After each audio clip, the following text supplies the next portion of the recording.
अस्सलाम वालेकुम रहमतुल्लाहि व बरकातुहू। जी, मैं हूं Mohammad Hasan Iqbal. Welcome to my channel doctor biology. आज हम बात करेंगे फाइलम एनेलिडा पे। ये एनिमल्स का एक ऐसा फाइलम है कि अगर इनके हैबिटेट की बात करें तो ये ऐसे जानदार हैं जो मैरीन वाटर में रहते हैं। मैरीन वाटर कहते हैं समुद्री पानी को। और इसके अलावा कुछ ऐसे होते हैं जो डैम सॉइल में भी रहते हैं, जैसे कि अर्थवर्म। अर्थवर्म कहते हैं केचुआ। केचुए का मतलब है जिसको पंजाबी ज़ुबान पे गंडोया भी कहा जा सकता है। मैरीन वाटर में रहने वाले जानवरों में से लीच यानी कि जोंक एक मिसाल है, पंजाबी में जिसको जोंक कहते हैं। और एक्टोपैरासाइट्स भी होते हैं कुछ, यानी कि ऐसे पैरासाइट्स जो जिस्म से बाहर रह के भी नुकसान पहुंचाते हैं।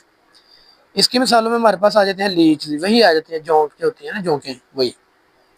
अगर इनकी बॉडी को देखा जाए तो सेगमेंट्स होते हैं उनकी बॉडी पे, एक जैसे सिमिलर पार्ट्स। आपने थंबनेल पे एक तस्वीर देखी थी तो उसमें भी ना सेगमेंट्स बने हुए थे, हिस्से बने हुए थे, उनको सेगमेंट्स ही कहते हैं। तो इंटरनली अगर देखा जाए तो वो अंदरूनी तौर पे भी अलग-अलग सेगमेंट होते हैं। और वो एक दीवार की मदद से, वाल की मदद से अलग-अलग होते हैं। तो वो जो जो अलग-अलग करती है ना दीवार इन सेगमेंट्स को, उसको कहते हैं सेप्टा। और इस तरह की सेगमेंटेशन जिसमें तमाम पार्ट्स अलग-अलग हों, सेगमेंट्स अलग-अलग हों, इस तरह की सेगमेंटेशन को कहते हैं मेटामेरिक सेगमेंटेशन। आप इसमें देख सकते हैं मेटामेरिक सेगमेंटेशन के बॉडी के सेगमेंट्स बने हुए हैं। कुछ मिसालें भी हैं, निरीस, लीच, अर्थवर्म। और इसके कुछ पार्ट्स भी वाज़ेह तौर पे दिखाए हैं।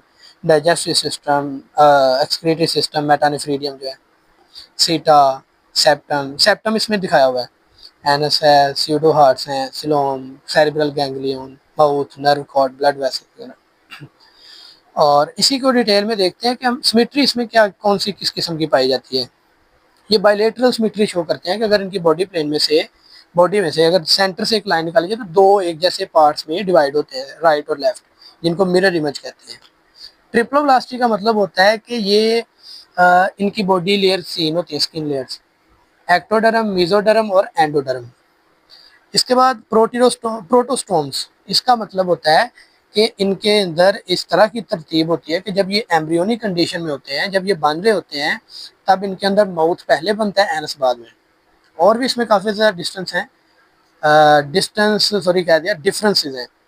तो वो इतनी डिटेल में जाने का नहीं है कोई फ़ायदा, क्योंकि फिर काफ़ी लंबी वीडियो बन जाएगी। सिलोमेट्स, सिलोमेट्स कहते हैं ऐसे जानवरों को जिनके अंदर सिलोम पाई जाती है।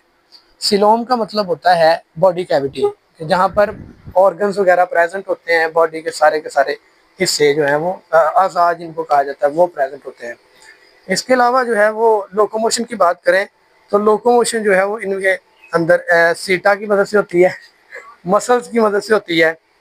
और दूसरे नंबर पे मैं आपको ये बताता चलूँ कि जो सीटा होते हैं ये इनकी बॉडी के साथ लगे हुए छोटे छोटे स्ट्रक्चर्स होते हैं जो कि आम आँख से नजर नहीं आते। डायग्राम में आपने देखे थे, मैं एक मरतबा फिर आपको दिखा देता हूँ। ये आपको लेफ्ट साइड पे नजर आ रहे हैं। पूरी बॉडी में आपको नीचे छोटे छोटे हेयर लाइक स्ट्रक्चर्स नजर आ रही हैं। मसल्स होते हैं जिनको मूव करने में हेल्प करते हैं। लॉन्गिट्यूडनल भी होते हैं और सर्कुलर भी होते हैं। सर्कुलर का मतलब गोल गोल जो इनकी पूरी बॉडी के दरमियान, लॉन्गिट्यूडनल का मतलब लंबाई के रुख। इनकी बॉडी ना गीली गीली सी होती है, नमीदार होती है, मॉइस्ट जिनको कहा जाता है। तो इसकी जो वो जो है ना इसकी स्किन यानी कि एपिडर्मिस, उसके ऊपर एक क्यूटिकल होती है और वो ए सेलुलर होती है, यानी कि सेल्स से नहीं बनी होती, वो ए सेलुलर होती है क्यूटिकल, और वो इनकी एपिडर्मिस से ही बनी होती है। डाइजेस्टिव सिस्टम इनका बड़ा सिंपल होता है। जैसे कि इनमें माउथ होता है, ओरल कैविटी, एसोफेगस है, स्टमक है, स्मॉल इंटेस्टाइन जैसे कि, और एनस है। अब देखिए इसमें एक्सक्रीटरी सिस्टम की बात करें तो एक्सक्रीटरी सिस्टम के लिए इनके पास मेटानेफ्रीडिया मौजूद है, कि जो कि सीलिया होते हैं, जिसके अंदर सीलिया मूव करते हैं, फनल शेप्ड होते हैं ना ये। तो इन हर एक सेगमेंट में एक एक पेयर होता है मेटानेफ्रीडिया का। सर्कुलेटरी सिस्टम की बात करें तो इनके अंदर क्लोज्ड सर्कुलेटरी सिस्टम पाया जाता है, यानी कि ऐसा सिस्टम जिसमें ब्लड वेसल्स होती हैं और जो खून है वो ब्लड वेसल्स के अंदर ही रहता है। इनके ब्लड के अंदर एक रेड कलर का पिगमेंट होता है जिसको हीमोग्लोबिन कहते हैं, ऑक्सीजन को ट्रांसपोर्ट करता है एक जगह से दूसरी जगह। इनके अंदर हार्ट नहीं होता, बल्कि बॉडी के अंदर कुछ ब्लड वेसल्स के ऐसे पार्ट्स हैं, हिस्से हैं जो फूले होते हैं और वही पल्स करते हैं, वही हार्ट का काम करते हैं, जिसको हम स्यूडो हार्ट्स कहते हैं।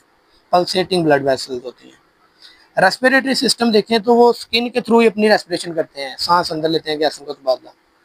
नर्वस सिस्टम की बात करें तो इनके अंदर सेरिब्रल गैंग्लिया यानी कि ब्रेन पाया जाता है। तो डियर स्टूडेंट्स, अगर इनके अंदर सेरिब्रल गैंग्लिया पाया जाता है ब्रेन, तो वो हेड रीजन में होगा, बिल्कुल फ्रंट साइड पे। तो पीछे अगर बॉडी को देखें लॉन्गिट्यूडनली, लंबाई के रुख में, तो एक डबल लेकिन लॉन्गिट्यूडनल नर्व कॉर्ड होती है जो कि ब्रेन से निकली होती है, डबल, दो पूरी बॉडी में। Gives nerves in each segment, her nerve segment के अंदर नर्व्स होती हैं जो कि इसी से निकली होती हैं। Ganglia also present in each segment, her segment के अंदर गैंग्लिया पाए जाते हैं। स्पेशल रिसेप्टर्स की अगर बात करें तो इनके अंदर कुछ रिसेप्टर्स होते हैं जैसे कि tactile receptors, chemo receptors, balance receptors, ये सारे ये प्रेजेंट होते हैं हर सेगमेंट के अंदर। ये टैक्टाइल जैसे कि टच रिसेप्टर्स होते हैं, कीमो रिसेप्टर्स होते हैं जैसे केमिकल्स को डिटेक्ट करने वाले, बैलेंस रिसेप्टर जो इनकी बॉडी को बैलेंस रखते हैं। तो इनके अंदर वेल डेवलप्ड आइज होती हैं और उनके ऊपर उनके साथ लेंसेज भी होते हैं जो इनको हेल्प करते हैं मज़ीद क्लियर देखने के लिए। रिप्रोडक्शन की अगर बात करें तो इनके अंदर रिप्रोडक्शन होती है और वो रिप्रोडक्शन इनके अंदर सेक्सुअल होती है। ये हर्मैफ्रोडाइट्स भी हो सकते हैं। हर्मैफ्रोडाइट्स यानी कि बाइसेक्सुअल, मतलब कि इनके अंदर मेल और फीमेल अलग-अलग होते हैं, जैसे लीच है, अर्थवर्म है। लेकिन कुछ यूनिसेक्सुअल भी होते हैं।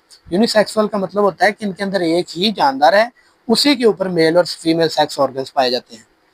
एग सेल भी उसी में बन रहे हैं और स्पर्म सेल भी उसी में बन रहे हैं, फर्टिलाइजेशन भी वही होती है। तो इसकी मिसाल है निरीस। ठीक है जी, तो ये था आज का टॉपिक। उम्मीद करता हूँ आपको समझ आया होगा। इंशाल्लाह मिलते हैं नेक्स्ट वीडियो में बहुत जल्द। तब तक अपना बहुत सा ख्याल रखें। अल्लाह हाफिज़।